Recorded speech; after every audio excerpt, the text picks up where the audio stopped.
नीरा आर्या 1902 में जन्मी इस बहादुर महिला की कहानी सुनकर आपकी आंखें भर आएंगी।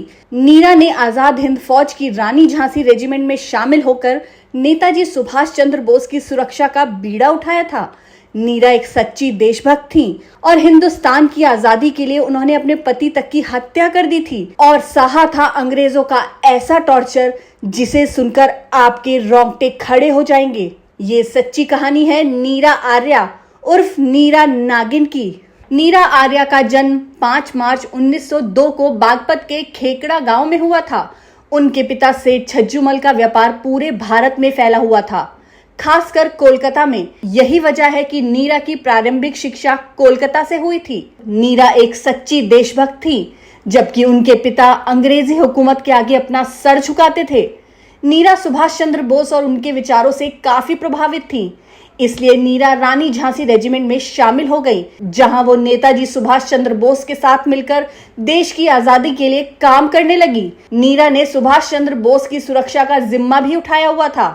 एक तरफ देश की वफादार बेटी नीरा और दूसरी तरफ अंग्रेजों की जी हजूरी करने वाले नीरा के पिता सेठ छज्जूमल ने बेटी नीरा की शादी ब्रिटिश भारत के सीआईडी इंस्पेक्टर श्रीकांत जयरंजन दास के साथ करा दी। श्रीकांत जयरंजन दास अंग्रेज भक्त अधिकारी था।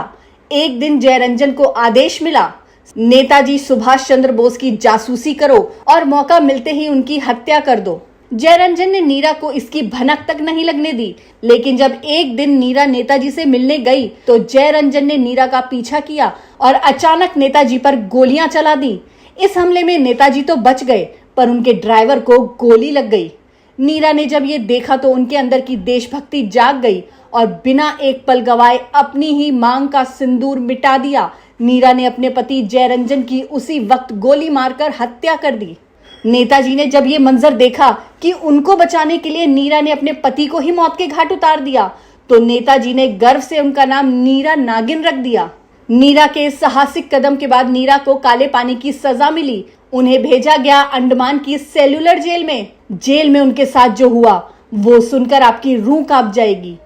किताबों के मुताबिक जेलर ने उन्हें लालच दिया, नेताजी के बारे में बता दो, तुम्हें छोड़ देंगे। लेकिन नीरा चुप रही। उन्होंने एक भी शब्द अपने मुंह से नहीं निकाला। वो जानती थी कि अंग्रेजी हुकूमत उन्हें यातनाएं देंगी, लेकिन वो खुद को हर परिस्थिति के लिए तैयार कर चुकी थी। नीरा को ना रिहा होने का लालच था, ना अपनी जान की परवाह। वो तो बस नेताजी सुभाष चंद्र बोस की सलामती चाहती थी, ताकि देश की आजादी का सपना पूरा हो सके। अंग्रेजों ने जब देखा कि नीरा आसानी से पिघलने वाली नहीं है, तो फिर उन्होंने जेल में शुरू किया टॉर्चर, जिसकी कोई सीमा ही नहीं थी। मार मार कर नीरा की चमड़ी उधेड़ दी, टांगों पर हथौड़े मारे गए, ब्लाउज फाड़ दिया गया और फिर वो किया जिसे सोचकर ही रूह कांप जाती है। अंग्रेज बार बार नीरा से नेताजी के बारे में पूछ रहे थे, लेकिन हर बार नीरा का जवाब होता कि वो तो प्लेन क्रैश में मारे गए।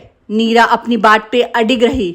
बस यही बात थी जो अंग्रेजी हुकूमत को रास नहीं आई। उन्होंने फिर शुरू किया ऐसा टॉर्चर जिसे सोचकर ही रूह कांप जाती है। जेल में अंग्रेजों ने नीरा का एक स्तन ही काट दिया। अंग्रेजों ने बार बार पूछा, नेताजी कहाँ हैं? तो नीरा ने बोल दिया, नेताजी मेरे दिल में हैं, मैं उनके बारे में कुछ नहीं जानती। तब अंग्रेजी जेलर ने कहा, ठीक है, हम तुम्हारे दिल से ही नेताजी को निकालेंगे। फिर जेल में लोहार को बुलाया गया और औजारों से नीरा का एक स्तन ही काटकर अलग कर दिया। नीरा ने वो दर्द सहा जिसको हम लफ्जों में बयान ही नहीं कर सकते, लेकिन फिर भी उनके मुंह से एक शब्द नहीं निकला। उन्होंने नेताजी के बारे में अंग्रेजों को कुछ भी नहीं बताया। इस खौफनाक टॉर्चर के बाद यकीनन जेलर भी कांप गया होगा। आखिर एक आम सी दिखने वाली महिला में इतना साहस कहां से आया? फिर आया 15 अगस्त 1947 का दिन। देश आजाद हुआ और नीरा को भी जेल से रिहा कर दिया गया। लेकिन जिस देश के लिए उन्होंने सब कुछ खो दिया, उसी देश के लोगों ने उन्हें भुला दिया था। जेल से निकलने के बाद नीरा हैदराबाद के फलकनुमा इलाके में रहने लगी। फूल बेचकर गुजारा किया। नीरा एक झोपड़ी में रहती थी, जिसे बाद में ये कहकर तोड़ दिया गया कि वो तो सरकारी जमीन पे बनी थी। 26 जुलाई 1998 देश के लिए कई बलिदान दे चुकी नीरा आर्या ने गरीबी, अकेलेपन और गुमनामी में दम तोड़ दिया। ना तिरंगा लहराया गया, ना सलामी दी गई, ना अखबारों में हेडलाइन बनी। ऐसे ना जाने कितने नाम हैं जिन्होंने देश के लिए बलिदान दिया, लेकिन वो सब गुमनामी में कहीं खो गए हैं।